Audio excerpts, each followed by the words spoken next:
Yesu ashimwe bene data, muraho neza, nongeye kubahereza ikaze mu mwanya w'ijambo ry'Imana. Reka dutangire dusenga. Uwiteka Mana nziza, Imana y'urukundo rwinshi, tugushimiye ko ngiye kuduhereza umugisha yo kongera kubona uko twumva ijambo ryawe. Nyemerera ntabwo ari njye, ahubwo aba ari Kristo muri njye. Kristo azadusobanurira ijambo ryawe, tubashishe no gukora icyo ridusaba. Bamwe n'abandi natwe mu izina rya Yesu Kristo. Amen. Uyu ni umunsi wa kane tuganira ijambo ry'Imana. Turimo turaganira ku bubi bw'icyaha, ariko ntabwo turi kuvuga ububi bw'icyaha nk'abagisingiza, oya, ahubwo turi kuvuga ububi bw'icyaha kugira ngo tukirinde. Kuko twamenye ububi bwacyo byadufasha no kukirinda. Imana itugirire neza. Rero uyu ni umunsi wa kane, reka dusome ijambo ry'Imana turi buganireho uyu munsi. Abaheburayo ibice 12 umurongo wa 16, cyangwa se urwandiko rwandikiwe itorero ry'Abaheburayo ibice 12 umurongo wa 16 ndetse n'uwa 17. 16 waranditse ngo, kandi hatabaho umusambanyi cyangwa ukerensa iby'Imana nka Esawu, waguranye umurage wo kuba umwana w'imfura igaburo rimwe, kuko muzi yuko hanyuma ubwo yashakaga kuragwa umugisha atemerewe, kuko atabonye uko yihana n'ubwo yabishakaga cyane, arira. Imana ashitugirire neza. Numvise yuko uyu musore Esawu kigera akiri umusore, ngo yashatse kuragwa, ngo yashatse no kwihana biranga. Imana ashitugirire neza.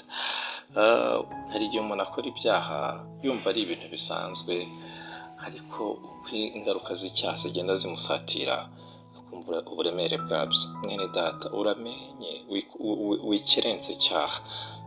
Tugeze mu gihe abantu bavuga ngo ntacyo bitwaye, ngo bitwaye iki se?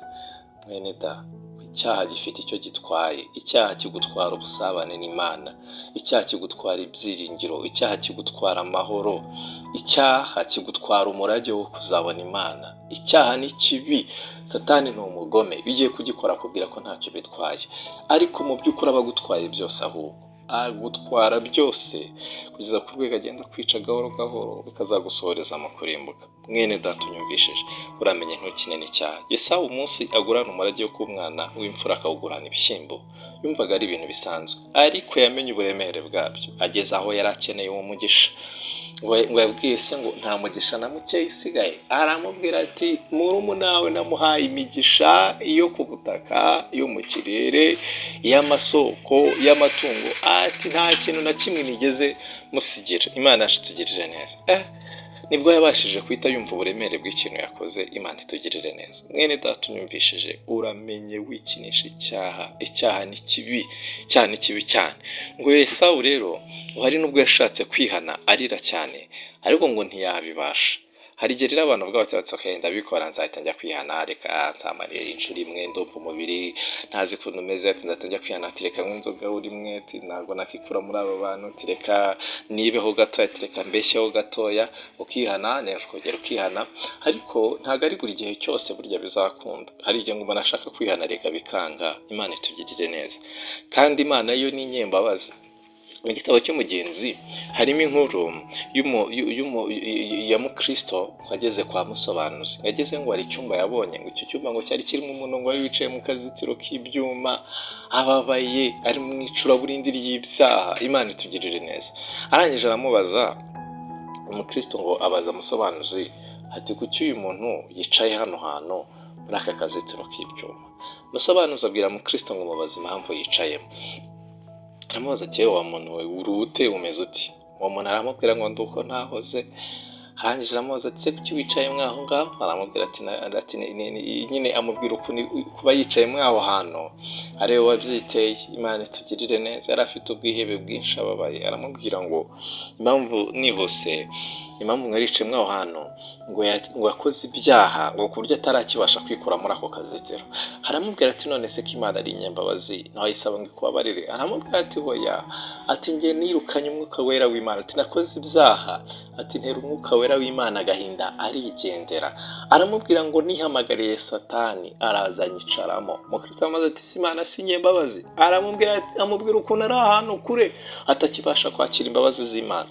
Hari igihe umuntu akerensa ibyaha bikarushaho kumujyana kure cyane y'Imana, nubwo Imana ari inyembabazi, ariko akaba ari kure ku buryo atabasha kumva ijwi ry'imbabazi z'Imana, akaba yarahabiye kure ku buryo agerageza ibyo gukiranuka, akagerageza ibyo kwihana, akagerageza ibyo kugaruka, ariko kubera ukuntu yahabiye kure, kubera ukuntu yirukanye umwuka wera w'Imana, bikagorana kugira ngo agaruke. Kuko ijambo ry'Imana mu itangiriro ritubwira ngo umwuka wera w'Imana ntabwo azahora aruhanye n'abantu. Nshuti unyumvishije muri uyu mwanya, umva imbabazi z'Imana zikiri bugufi bwawe, umvira iryo jwi ry'Imana rikwingingira kwihana ngo ugarukire umukiza. Imana yacu itugirire neza, kuko kiriya cyaha cyo ntabwo ari gusa kiri kuri misiyo yo kugira ngo kikwambure umurage wo kuzabona Imana.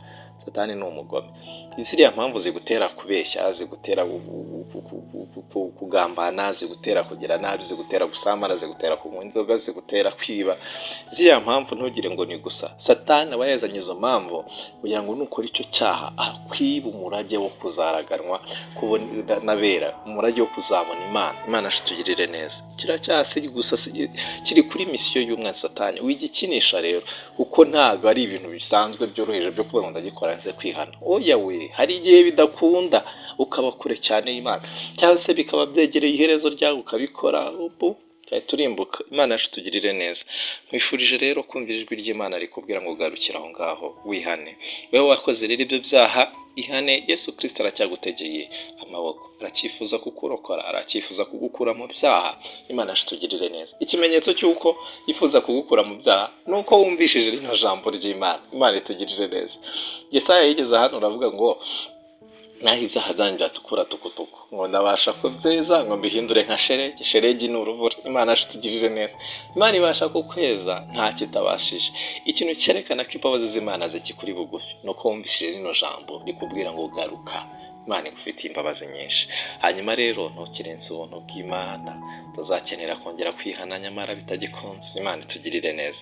Wowe rero ukirindiwe mu buntu bw'Imana, nawe wirinde, kuko icyaha kiri kuri misiyo yo kugira ngo kikwambure umurage wo kuzabona Imana. Urakoze cyane Sadwano.